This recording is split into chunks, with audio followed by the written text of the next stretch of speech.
Hello everybody, welcome to my channel. Today I'm going to show you how to make this floating front card.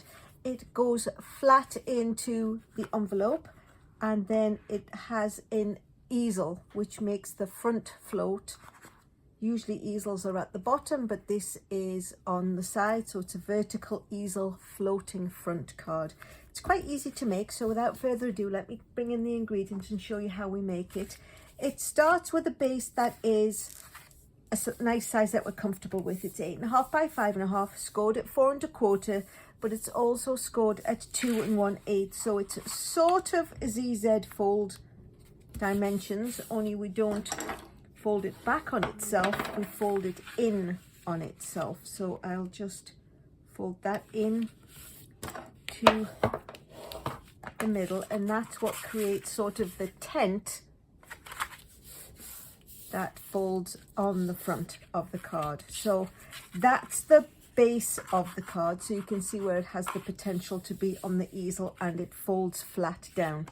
So the other pieces, there are 2 each of the front panels. So the pumpkin pie is 5 3/8 by 2, and the designer series paper is 5 1/4 by 1 7/8. So they just fasten onto each other. And what I did when I was cutting mine out of the designer series paper, I carried it on through. And the designer series paper, let me show you. Oh, it's so exciting. It's in the new mini catalogue, which will debut in January. Unfortunately, I can't open it and show you, that's a copyright infringement, but this is what the front looks like. Very exciting, and demonstrators were allowed to pre-order stuff. And these are the patterns that are inside. There's just so many lovely things. It's great. Can't wait for you to be able to get your hands on it. So in the meantime, I saw it and I thought, oh, this is what I have to make my card with. So I'm just going to attach the 2 pieces of designer series paper to their pumpkin pie layers. And like I say, I cut them out of one piece so that the pattern continues across, and because they're just 1/8 of an inch smaller, there is just the smallest border around the outside. So we just have to remember that this is the way that they fit onto the front, but we have to make the front float before we can add those. The other piece is 1.5 inches by 5 3/8, and it's scored at 1/2 inch.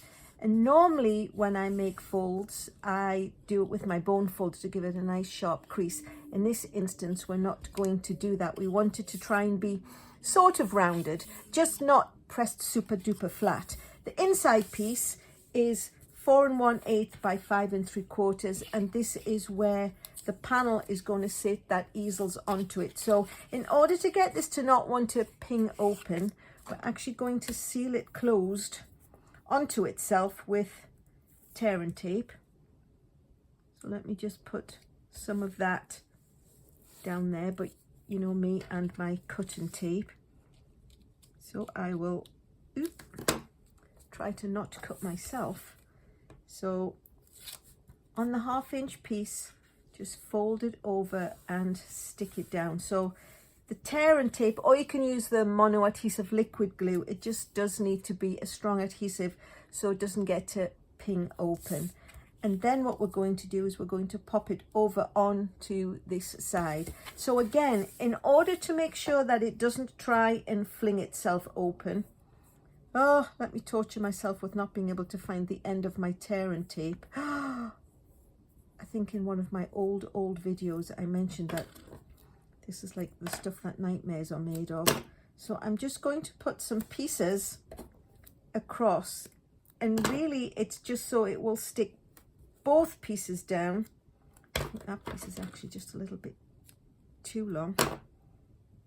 So we'll stick it off to one side and pop it there in the middle, and then we can put regular adhesive in the other spaces. But if it's got some tear and tape, it's going to make sure it stays closed and stays put where you've put it. So you need the fatter piece to be on the inside for the easel to butt up against. So you I'll just pop that into place, and then all I did was I cut an extra little strip. This is just 5/8 by 5 3/8, just to put on that strip, just to give it a little bit of extra decoration. Of course, you don't have to have that, you can just leave it as being the regular cardstock. So this can now go into the inside of the card.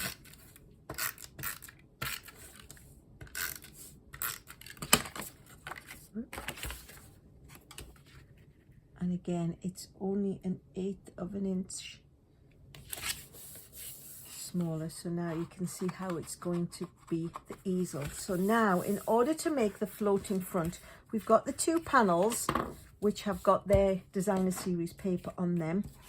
The front itself is a square that's 2 3/4 by 2 3/4, and then there's a square of basic white which is 2 5/8 by 2 5/8. So that's not too complicated. Actually, there's one piece of stamping, so why don't we just go ahead and get that taken care of. So I'm going to use the Melon Mambo ink, and I'm going to be using the Simply Said stamp set, and I'm just going to use Thanks because it's a nice small enough greeting that it will fit across. So I'm just going to do it on the diagonal.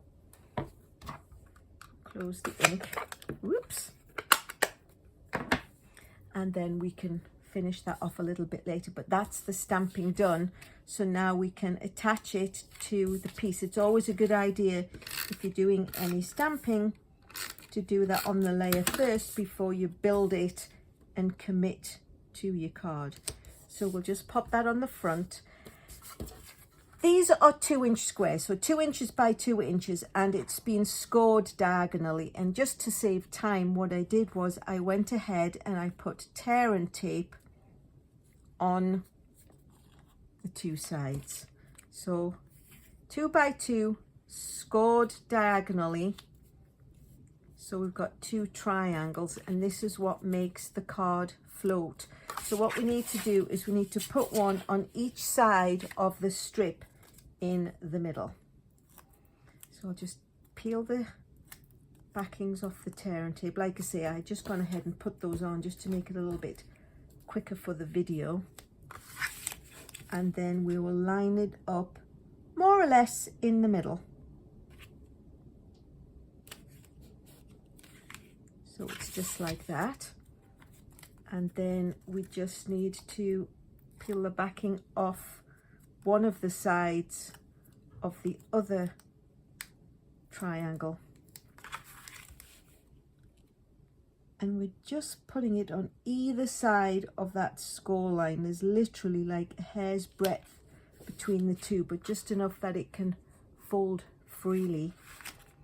And then what we can do is, before we put the front on, we can fold each one out of the way and attach the panels, because they are going to hide this triangle, the one that's actually fastening it onto the card. So that one can go on there, and then we can move both sides over and put the other panel on the other side.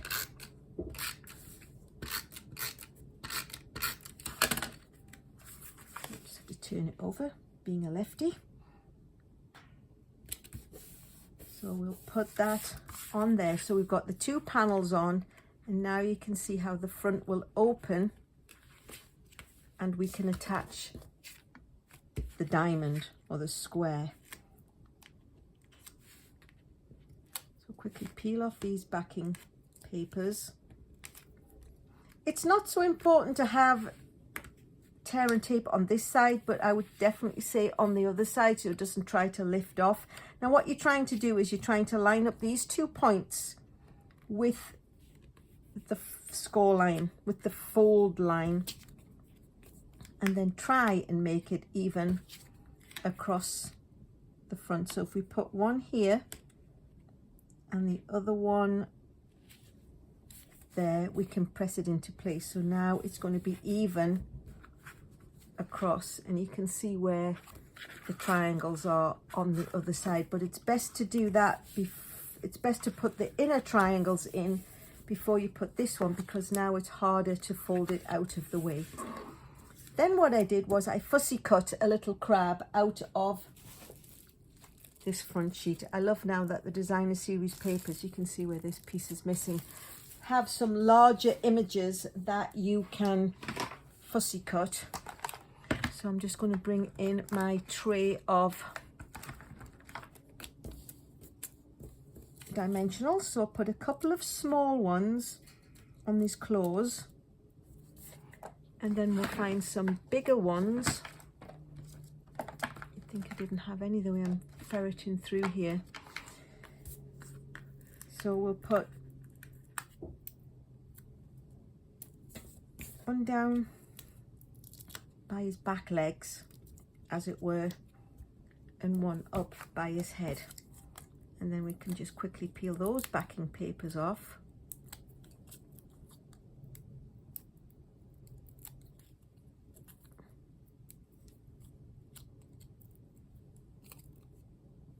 And we can pop him all nice and fussy cut into place on the front of the card.